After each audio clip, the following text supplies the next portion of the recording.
From the Cronkite studios in downtown Phoenix, this is Cronkite News. Hundreds of teachers traded the classroom for the hearing room today, calling out sick and for an increase in their salaries at the state capitol. Plus, President Donald Trump takes to Twitter, criticizing the Department of Justice after the Supreme Court's decision not to take up the Dreamer's driver's license.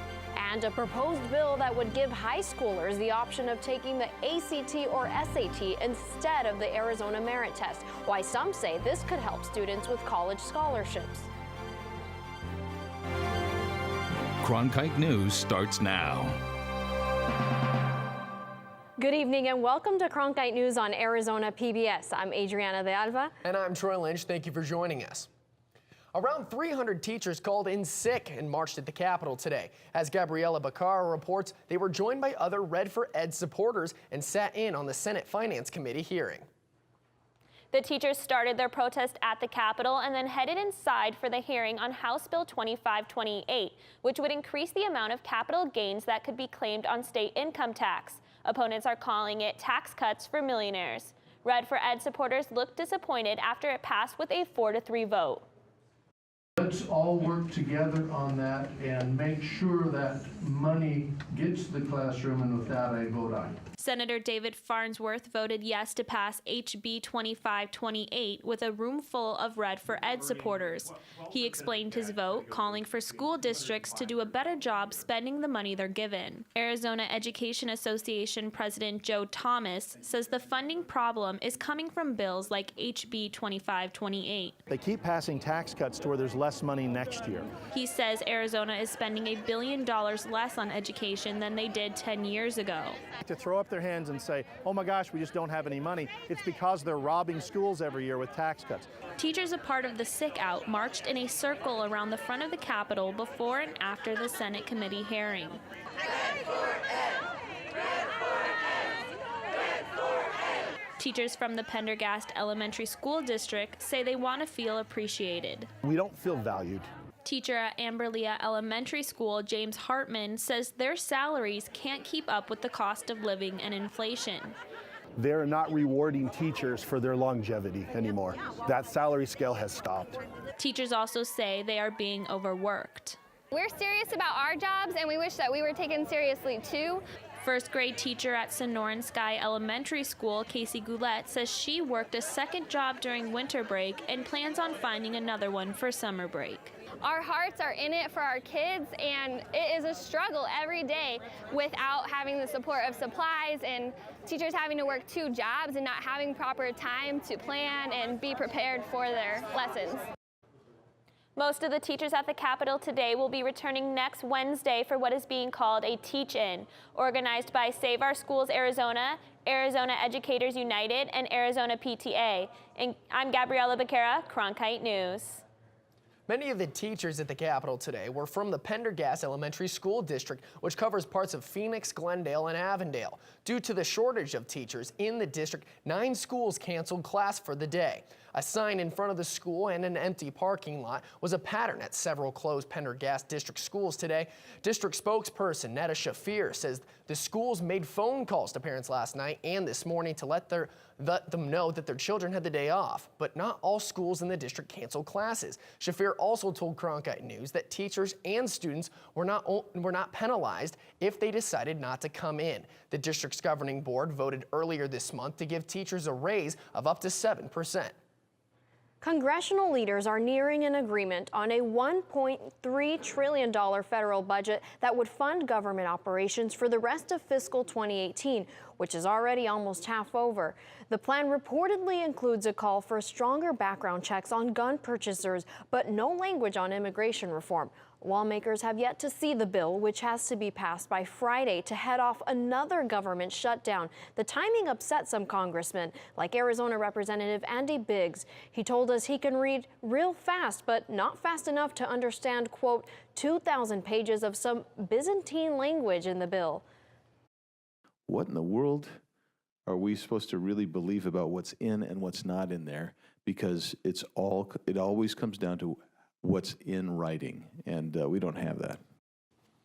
Also in Washington, Congresswoman Martha McSally suggested a wall may need to be built between Arizona and California, separating the states. She made the apparent joke while at a roundtable about sanctuary cities with President Donald Trump.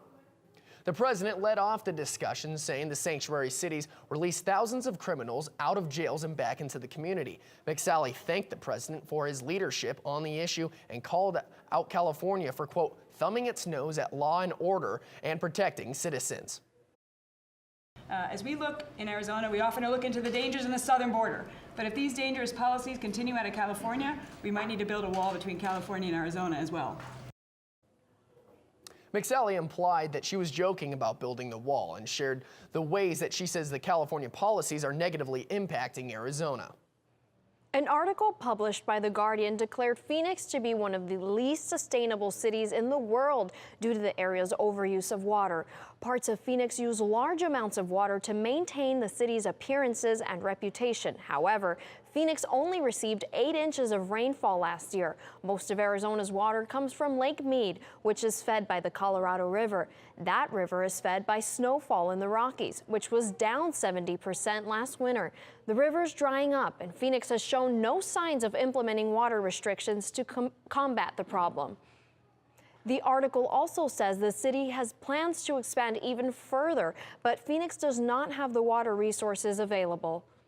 Members of the Latino community are speaking out against the poor environmental conditions that they feel are negatively affecting their neighborhoods here in the valley. Cronkite News reporter Madison Stark has more about the factors that they say are contributing to the issue. Landfills, rock quarries, and electrical power plants are all factors that contribute to the poor air quality in South Phoenix, a community dominated by Latinos, according to Statistical Atlas. We are often living in bunches in certain parts of town where just the health is not as good as it could be. At a press conference today, members of the Arizona legislature, Latino community, and other organizations like Defend Our Future gathered to raise awareness for environmental equality. Laura Dent, executive director for CHISPA, says these negative health effects are being realized.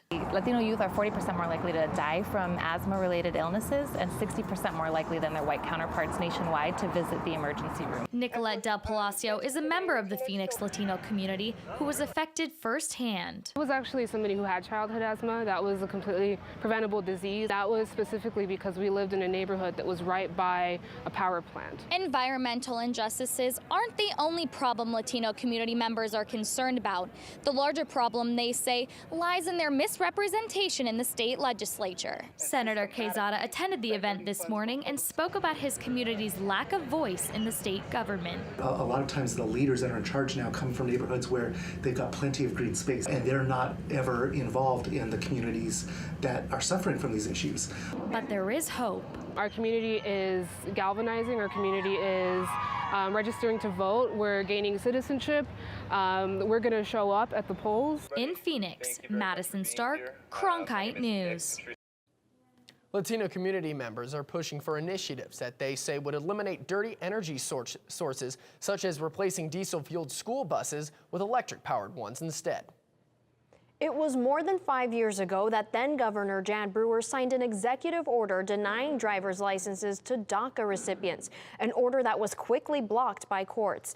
Cronkite News reporter Austin Bundy tells us from our Washington bureau, the Supreme Court battle may be over, but not the political fight. Austin? Arizona will continue issuing driver's licenses to dreamers after the Supreme Court this week refused to hear the state's last-ditch appeal on the issue. The court's decision did not sit well with some Republicans, including the one in the White House. This was President Donald Trump yesterday. During a meeting on sanctuary cities, he praised Attorney General Jeff Sessions for the Justice Department's actions on immigration. Jeff, I will say the level of strength from the Justice Department on this issue and on other border issues has been fantastic, so we appreciate it very much. But this morning, Trump took a different view of the department, taking to Twitter to criticize the agency for not pushing the Supreme Court to hear Arizona's case, saying they, quote, should have sought review. Arizona Representative Andy Biggs agreed with the president, saying he was frustrated and disappointed by the high court's inaction. Arizona was trying to prevent those who are here in the country illegally from getting licenses. Other states have permitted it.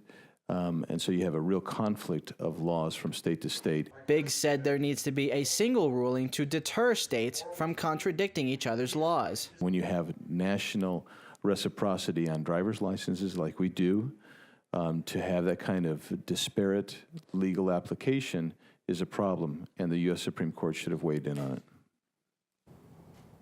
While Biggs and the president were unhappy with the court, immigration advocates like Representative Raul Grijalva said justice prevailed, calling the state's case a, quote, baseless challenge from the anti-immigrant forces in the state.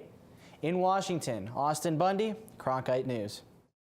High school students may have the option to opt out of the AZ merit test and opt into the ACT or SAT for a price. Coming up on Cronkite News, we take a look at the struggles low-income families face when it comes time for standardized testing. Plus, faux dairy products like coconut milk and almond milk have sent the dairy market plummeting. What this means for farmers across the nation. I'm Judy Woodruff, anchor and managing editor of the PBS NewsHour. The journalists of tomorrow face a fast-changing media landscape, but quality news remains vitally important to our communities, our country, and our world. At ASU's Walter Cronkite School of Journalism and Mass Communication, students learn solid, reliable reporting, holding the powerful accountable, and rebuilding the public's trust. The Cronkite School and Arizona PBS, preparing the next generation for a stronger future of journalism. As journalists at Cronkite News, we report on stories that matter to you by focusing on the local impact. We dig deeper and work tirelessly to keep you informed. Live in Wickerburg. Live in Los Angeles. In Cleveland. In Washington. In Louisville. From Jerusalem. Live in Philadelphia. From around the world to right here in Phoenix. At Cronkite News, we report the facts and stick to the truth.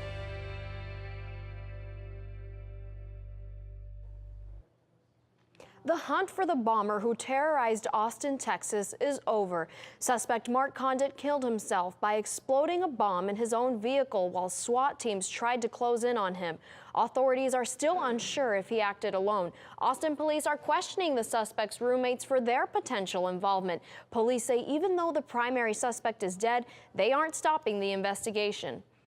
We are concerned that there still may be other devices out there, and we want to make sure that if people see suspicious packages or bags, they continue to call 911 and report that to the police. High school students in the Valley may no longer have to take standardized testing, but instead make the SAT or ACT mandatory. Reporter Michaela Moorhead shares how this bill could change students' futures. These are the steps to prepare for college. It's that time of year again when students start studying for the ACT or SAT at places like Sylvan Learning Center. But this may become even more important if HB 2037 is passed. Arizona high school juniors may have the opportunity to take the SAT or ACT in place of AZ merit testing. All public high school students across the Valley take the AZ merit testing, but not all pay to take the SAT or ACT. Kristen Roberts, high school teacher, says many opportunities could open for students if this bill is passed. I don't always know how important the ACT is and how colleges look at that, so giving them the opportunity to take that is just part of what we do at school. I think we'll give more students access to scholarships and give more students that future vision, think of themselves as a college student. Although mandatory, students may still have to pay out of their own pocket to take the ACT or SAT. Lee Jensen, Governmental Relations Associate, says Arizona School Board Association is against this. It's not fair to ask students to pay that for themselves and make them pay for that. So that's definitely a big part of the equation that's not addressed in the bill. Robert's main concern is high schools receiving lower letter grades if the bill is passed. Might make the schools look like we're lower performing simply because in most schools right now, the students who take the ACT are the students who desire to. If you make that mandatory for all students, you're not going to only be reaching those high achievers. In Phoenix, Michaela Moorhead, Cronkite News. Currently, the bill has passed the House, but it's waiting to be discussed in the Senate. Lawmakers are working to close an $11.6 billion maintenance backlog in the national parks, but differed on how to pay for it. Ariana Bustos brings us more from our Washington bureau. Matt Lee Ashley said addressing the maintenance backlog is important, but not at the risk of damaging the environment. Should we be selling out the Arctic National Wildlife Refuge to fix some bathrooms in the national parks? No, of course not. And the same goes with building a coal mine outside of a national monument. That's not the appropriate activity for our public lands, especially not to be paying for potholes in parking lots on national parks. Lee Ashley, senior fellow at the Center for American Progress, testified Tuesday in support of the National Parks Legacy Act, which would dedicate tens of millions of dollars every year over the next 30 years to fix national parks. Lee Ashley says it's better than the alternative, the National Park Restoration Act, which would use revenue from energy development. It's extremely speculative. No money would go into this fund unless the United States dramatically expands drilling and mining in some of the most sensitive places we have. But National Park Service Deputy Director P. Daniel Smith disagreed. He said the Restoration Act is efficient and provides needed money in a third of the time. We cannot rely solely on appropriated dollars to address this problem.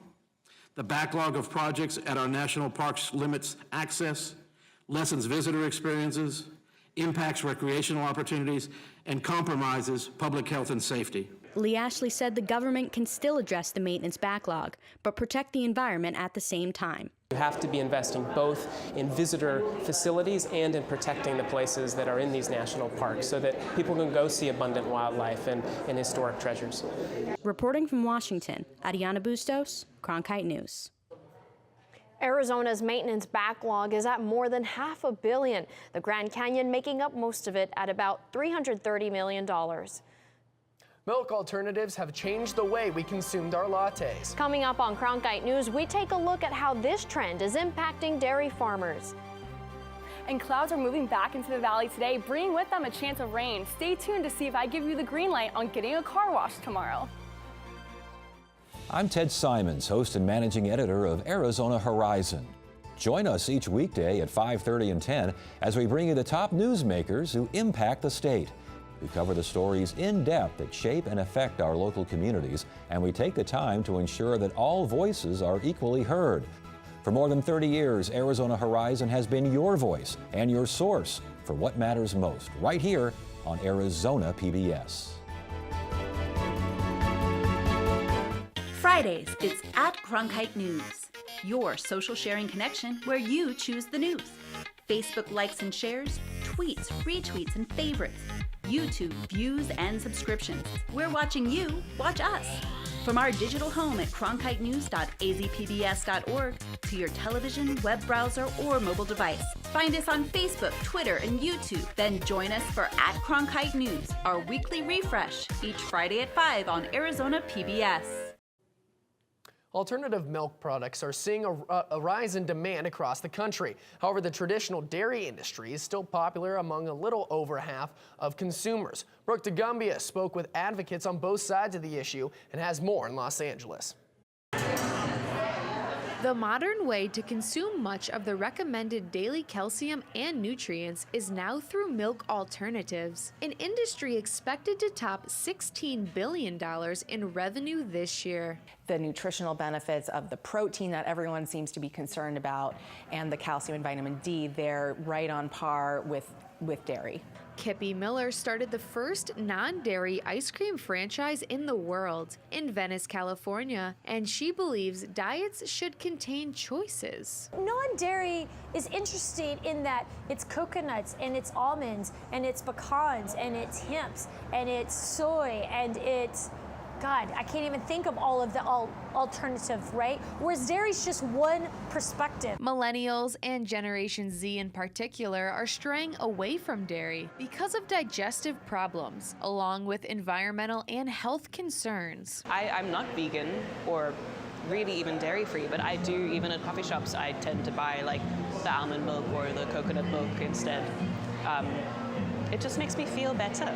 Although the trend for leading a plant-based diet continues, customers are still sticking to the traditional milk regimen. About half of the U.S. population still uses milk and dairy as their main source of protein. I grew up on it, and it's just normal for me to have dairy every day. And within some dairy consumers, raw milk is gaining popularity. Raw milk is the primal dairy food. It is the baseline.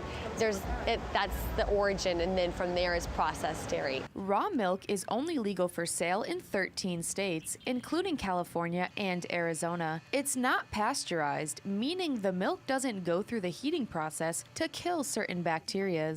But some argue that process kills the nutrients in cow milk. Organic Pastures has seen about a 5% increase in sales annually, and they also launched their raw cheese in Sprouts Farmers Market last year. In Fresno, Brooke DeGumbia, Cronkite News.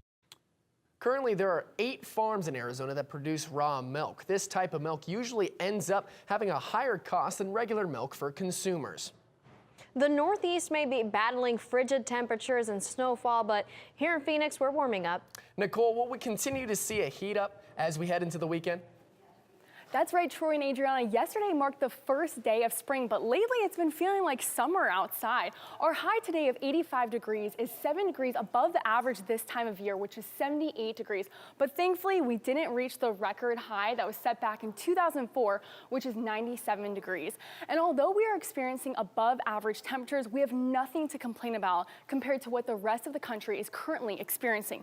The West Coast right now is experiencing torrential downpours, and many are preparing for evacuations due to all of the flooding. And then along the East Coast, they're experiencing another nor'easter moving in, bringing with it ice, wind, and snow, causing tremendous power outages, and thousands of flights are canceled. So if you have any upcoming travel plans, make sure to call your airline before you head to the airport. And now looking at our weather closer to home, our temperatures are about 10 degrees above average across the state. Flagstaff and the Grand Canyon are in the high 50s to low 60s. Show Low is coming in at 65 degrees right now. And over in the Colorado River Valley, Quartzsite and Yuma are in the mid 80s. And will warm all the way to 91 degrees tomorrow. We do have a 10% chance of rain tomorrow. Our chances of rain will increase to 20% come Friday. The best chance to see the rain will be Thursday night going into Friday morning. And then we'll cool off again come Friday, looking at a high of 80 degrees with breezy conditions and cloudy skies. So you're definitely going to want to wait on that car wash until the beginning of the work week. Reporting for the Cronkite Weather Center, I'm Nicole Randock. Middle schoolers are taking on the battle of the bots. Coming up on Cronkite News, how these students are exercising their minds and expressing their creativity.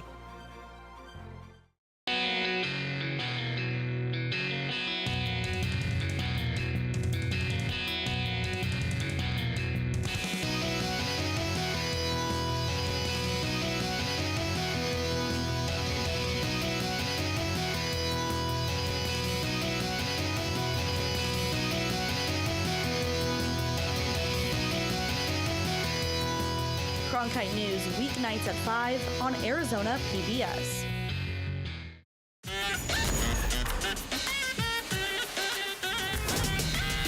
Third Rail with Ozzy, the new weekly show where we tackle the taboo and debate the tough questions with some of the most interesting minds in the game. I'm Carlos Watson, electrifying conversation, Friday, only on PBS.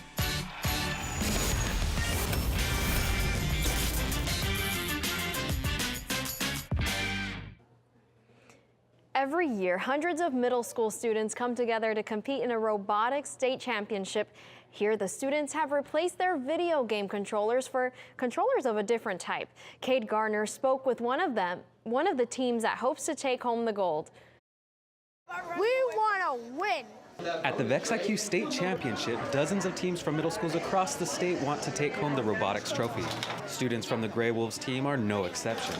I'm really excited. I'm glad I'm part of the first ever state making it to state in Leading Edge Academy Maricopa history. The Gray Wolves are excited to be making school history, but they are also excited to just be part of a team. My favorite part is how cooperative they are and how creative we can be. I mean, we started from a basic bot to winning ball like this, and we're here at state and just doing what we love. So. The team practices as it waits for one of its many matches. Their coach, James Larson, watches other teams compete so he can tell his students what to watch out for. I'm excited to be here. We're doing all right, but I'm not too concerned about our score. Like I said, I'm happy that we made it here, so to me that's already a victory. The competition clears out and the boys await their turn to compete. This room is empty right now, but in a couple minutes, drivers, teammates, coaches, fans, parents, everyone will be crammed into here to watch their favorite team pick up these small discs with their robots and put them on top of the poles for points. Coach Larson takes his place on the floor near his athletes. The Gray Wolves now compete. The day is not over. The Gray Wolves will face off in nearly 10 qualifying matches before the finals, and their robot's design needs to be judged. My favorite part about it is just how we get to design all of our bots. It's been a lot of fun. Team members say they will be happy whether they win or lose. As their coach says, making it to state is already a victory. In Chandler, Cade Garner, Cronkite News. After many rigorous rounds of competition, the Gray Wolves qualified for the final rounds at state. At the end of the day, the team took home the third-place trophy. Cronkite News is proud to be the news division of Arizona PBS. Here's what's coming up on Arizona Horizon and PBS NewsHour. On the next Arizona Horizon, we'll take a look at local housing prices, and we'll hear about and hear from the Phoenix Symphony Chorus. It's on the next Arizona Horizon. I'm Hari Srinivasan on the next NewsHour. A sweeping new study details the cost of racism in the lives of African-American boys. That's Wednesday on the PBS NewsHour. That's it for Cronkite News tonight. Thank you for joining us. For top Arizona stories anytime, go to cronkitenews.azpbs.org.